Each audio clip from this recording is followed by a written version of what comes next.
I'm in the 2012 Honda CR-V, and one of the questions people also ask about this car is what to do when the key is locked.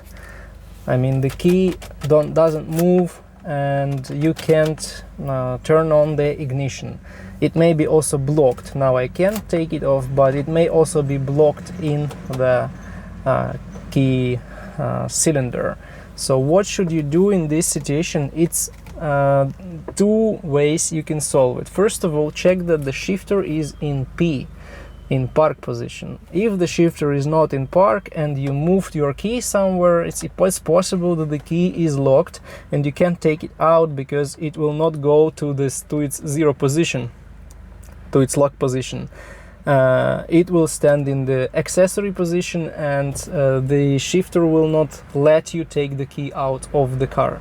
This is the safety feature, and this works in almost any modern car.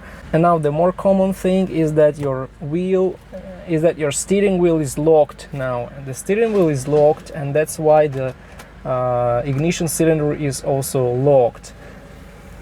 What you can do in this situation, you can shake the steering wheel a little bit. It seems very hard to turn, but you can turn it a little bit.